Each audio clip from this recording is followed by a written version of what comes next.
on r/EntitledPeople today. Someone makes a whole plane give up, a sister reaches for money that isn't hers, a spa gets invaded, and leftovers get weird. Let's begin. You will let me sit next to my girlfriend. I will not wait even 30 more minutes. Spring Air Japan, flight IJ005, flying Narita, Japan to Shanghai on December 1, a man boarded and demanded another passenger swap seats so he could sit next to his girlfriend. The other passenger refused, and the flight attendant told him to take his assigned seat. For the next 2 hours, he continued to complain to the flight crew over how unfair this was.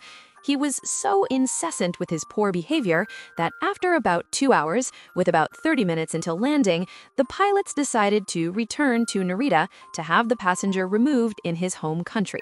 The other passengers were given 10,000 yen for the inconvenience. You know what absolutely kills me about this? They were 30 minutes away from landing. The pilot looked at the clock, looked at this man still complaining after 2 hours, and said, "Yeah, I'd rather burn another 2 hours going back than let him step into Shanghai." That is world-class petty, and I respect it deeply. Imagine being so exhausting that an entire flight crew decides, "Nope, we're done, turn it around." Everyone else got 10,000 yen for the inconvenience. But honestly, that pilot walked away with the ultimate satisfaction. Next up, wait until you hear about a sister who claims she deserves wedding money she never earned. This one gets bold. Older sister thinks she deserves my bride price money. Everyone in this post are over 30. I'm engaged to my fiancé. I'm Asian and he's white. In my culture, we have what's called a bride price. It's an agreed-upon amount of money the groom pays to the bride's parents, or a sibling if parents are deceased. In my culture, our weddings lasts 2 days, and it's long and tedious, so I've made it clear to my fiancé from the beginning that we'd be having an American wedding instead, and he's fine with it. My sister thinks we are having a wedding in my culture, despite me telling her at least twice in the past it'll be an American wedding. All my many siblings basically left the burden of taking care of our parents onto me not too long after I finished high school. My dad has passed for over a decade now, so it's just been my mom and me. They neither extended a helping hand nor barely helped even when my mom asked them for just errands for her, and always deferred it back to me. Even when my elderly mom had a stroke and needed 24/7 care, I told them I will need help. They all say they'll help, but don't. Even my brother, who lived with us at the time, barely helped. My mom is in a nursing home now getting proper care, as she also developed dementia after her stroke. My mom, of course, cannot handle finances. My sister messaged me the other day, and wedding planning came up, and she mentioned the wedding in my culture, since fiancé and I haven't really planned anything, as a wedding is not priority. I told her I won't be having a wedding in my culture, because none of my siblings deserves the money.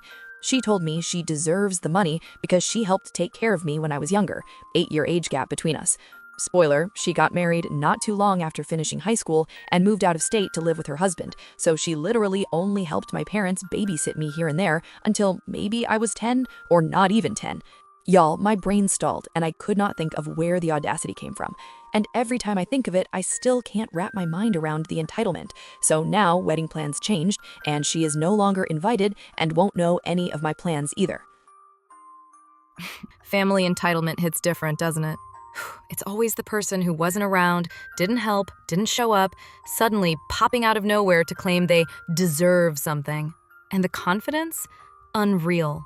Babysitting a couple times when OP was little does not convert into a lifelong financial payout. I honestly love that OP set a boundary.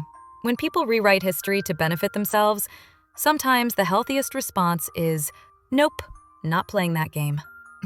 Some folks only remember their sacrifices when money enters the chat.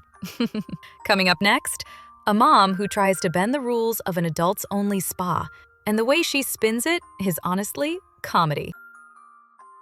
No kids must not mean my kid, right? I went on a cruise over Thanksgiving.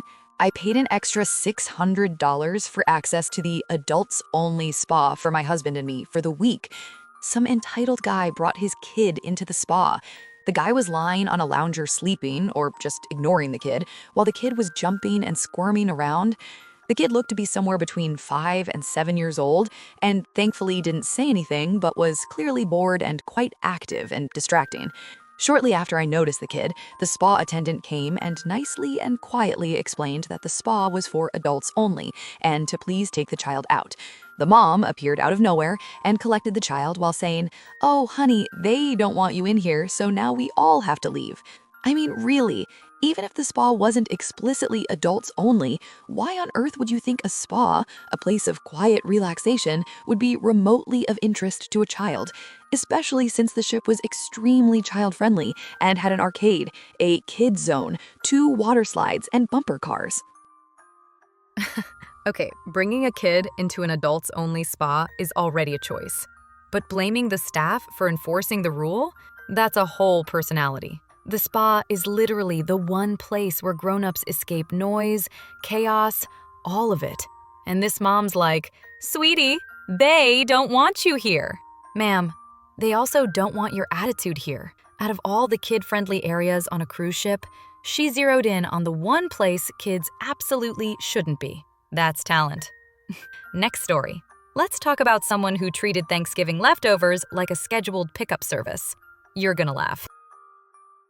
Entitled Thanksgiving guest wants to come by the day after and get some of the leftovers. Usually my husband and I travel for Thanksgiving, but this year there was a concert the day after Thanksgiving that we wanted to attend, so we stayed home and hosted a small Thanksgiving dinner for friends and family, 8 people total. I extended an invite to my cousin Janice, 44 female, whom I rarely see or speak to even though she lives less than 30 minutes away. Janice came, she arrived less than 5 minutes before I told her we were going to eat, and she left before we even had pie. She was on her phone during the blessing, and most of the time she was there. She announced that she was leaving, and I asked if she wanted a take-home meal because I was going to have plenty of leftovers. She said, "No, not now. I'm not going home. I'm going to meet a friend at the movie theater." I thought this was a little rude, but I didn't say anything, and she left without really saying goodbye to anyone. Friday, late afternoon/early evening, my husband and I are heading out to the concert, and my phone rings. It's Janice. She wants to swing by the house and get some leftovers from the Thanksgiving dinner. I was totally gobsmacked. I told her, no, we were already heading to the concert and we were not home. She literally asked if we could come back so she could get some leftovers. She was miffed when I said, no, we are not turning around now just so she could get some leftovers. I told her if she wanted leftovers, she should have taken them when they were offered. I have not heard anything from any other family members, but I am sure I will at least hear from her mother, my aunt. But most of the family, including my aunt, already know that Janice has never been known for her manners. Also, I will not be inviting Janice to any other events that I host. This one cracks me up every time. Imagine turning down leftovers, leaving early, and then calling the next day like, "Hey, can you come home so I can grab some food?" And the audacity to get annoyed when OP said no? Girl, you had your chance. I swear, some people treat other people's kitchens like a drive-through window. So tell me, which one of these was peak entitlement for you today? Drop it in the comments. I'm curious. And that wraps up today's dose of Our Entitled People. Whew, some folks really think the world owes them everything, huh? If you enjoyed the madness, give this video a big thumbs up. Drop your thoughts in the comments. I want to know what you would have done. And hey, if you haven't subscribed yet, what are you doing? Hit that subscribe button, turn on the bell, and get ready for more outrageously entitled stories. See you in the next one. Bring popcorn.